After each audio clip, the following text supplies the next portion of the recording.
জি খালেদ ভাই, thank you. দেখেন, ট্যাগের রাজনীতিটা সত্য। ট্যাগের রাজনীতিটা কিভাবে হয়? প্রথমে যেটা হয় যে আপনি প্রথমে বললেন ঢাকা বিশ্ববিদ্যালয়ে শিবির রাজনীতি করতে পারবে না। তারপর যদি কেউ শিবির হিসাবে আইডেন্টিফাই হয়, আপনি তার নির্যাতনের বৈধতা দিলেন। এই বৈধতা যখন সমাজে তৈরি হয়, তখন একজন নিরপেক্ষ ছাত্রকে যখন আপনি অপ্রেস করতে চান রাজনৈতিক কারণে, তখন আপনি শিবির ট্যাগ দেয়া তাকে আপনি অপ্রেস করতে পারেন। এই ট্যাগের রাজনীতি আগে ছাত্রলীগ করছে, আওয়ামী লীগ করছে, বাকিবিল্লাহ ভাইরা এটাতে সম্মতি দিচ্ছেন। ওনারা যদি এখনো এটাতে সম্মতি দিয়ে যান, তো একদিন এটা হবে যে ওনাকেও শিবির ট্যাগ করে পিটাবে। আপনি যদি আরেকজনের ঘরে আগুন দিলে হাততালি দেন, একদিন আপনার ঘরে আগুন লাগবে। আমাদের যেটা উচিত, এই ট্যাগের রাজনীতিটাকে আপনি কমপ্লিটলি বাদ দিয়ে দিবেন। দেখেন, এটা হইতে পারে না।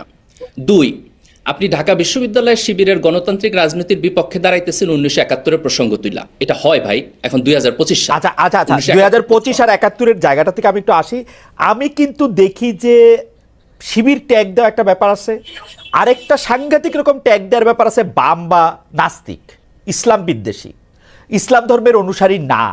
এই যে এই ট্যাগটা দিয়ে, আপনিও এটা খুব ভালো করে জানেন কারণ আপনি সোশ্যাল মিডিয়াতে জানেন, তো এই ট্যাগটার জন্মদাতা আতুর ঘর তো অনেকে বলে থাকেন যে বড় রাজনৈতিক দল হিসাবে এটা আপনাদের, এইটা নিয়েও আপনি একটু বললেন।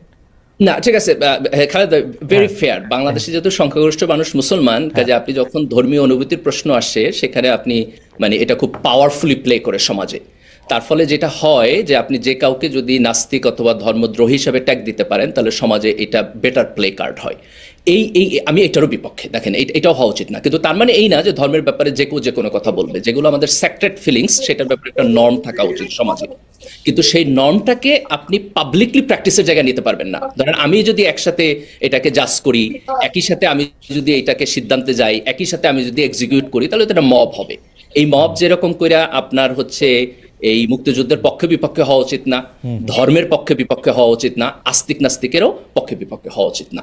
সমাজের নর্মগুলো একটা আইনি প্রক্রিয়ার মধ্য দিয়ে থাকতে হবে, একটা কনসেনসাসের মধ্যে দিয়ে থাকতে হবে।